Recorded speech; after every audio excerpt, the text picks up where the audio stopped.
everyone. So today's engineering task focuses on building boats. Specifically, how to build a boat that can hold 50 pennies.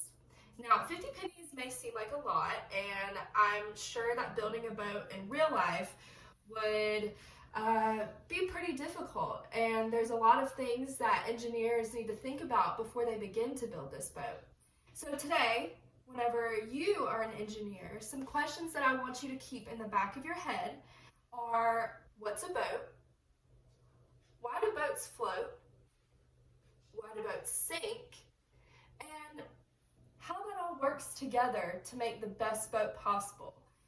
Some things also to think about are weight, the weight of your boat, the weight of things that will be put on your boat. So if you think about you're on a cargo ship, is the boat able to support all of the weight that is being put onto that cargo ship so it doesn't sink on its way to wherever it's going?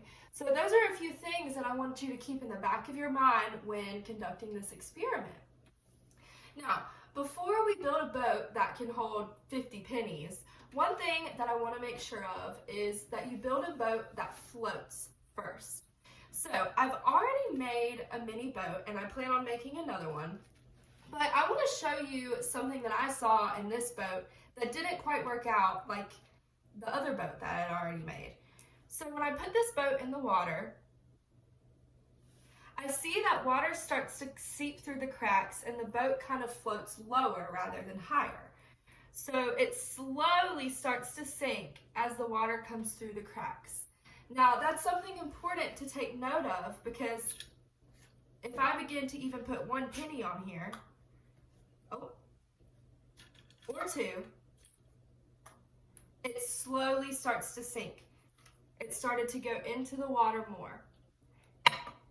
Alright.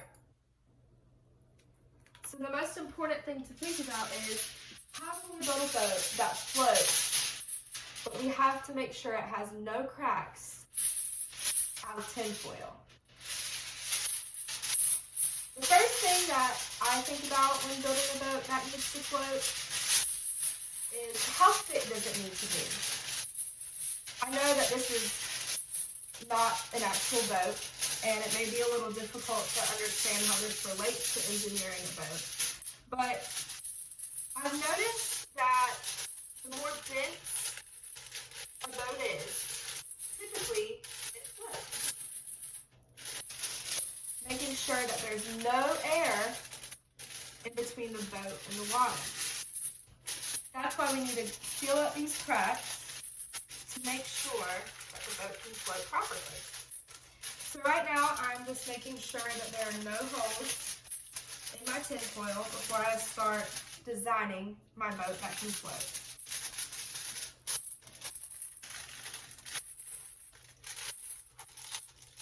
Alright. I've sealed up all the cracks. Now the next thing that I want to do is make sure that it's thick enough or dense enough to float just like this one did. Therefore, I'm folding it as thick as I possibly can to where it could still maybe hold 50 pennies if I were to drop them in there. Alright, so the next step is to open all of these cracks and to see if that boat floats. And as of right now, I do not see any water seeping through. One thing that I do notice is that this is a bit lower than the other side. So if I open it up, it's able to float better and no water is coming through. So my challenge for you, and remember to keep thinking about questions such as, why do boats float? What makes a boat sink? And we just talked a little bit about boats sinking because of cracks, or they're just not properly made, such as these side barriers that could really make a difference for when you try to put pennies on your boat. So before we begin doing this experiment, continue to think about all of these questions, and here's your challenge. You have $100, fake, but you do. You have $100 and you want to design a boat that can hold 50 or more pennies. So with that $100, you can buy craft sticks to help support your boat.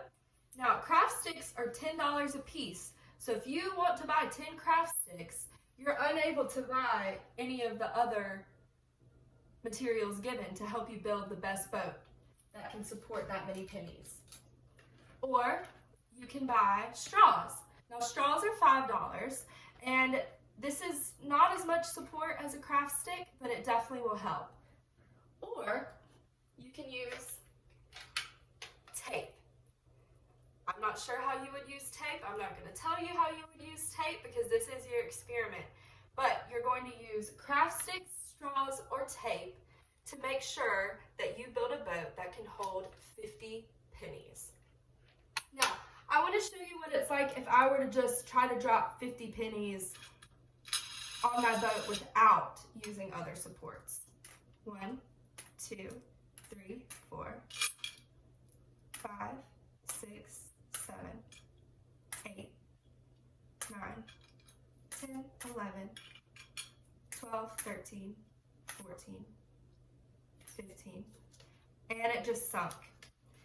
So I noticed before it sunk that the weight started becoming uneven and it wasn't evenly distributed. Therefore, I started putting pennies on this side.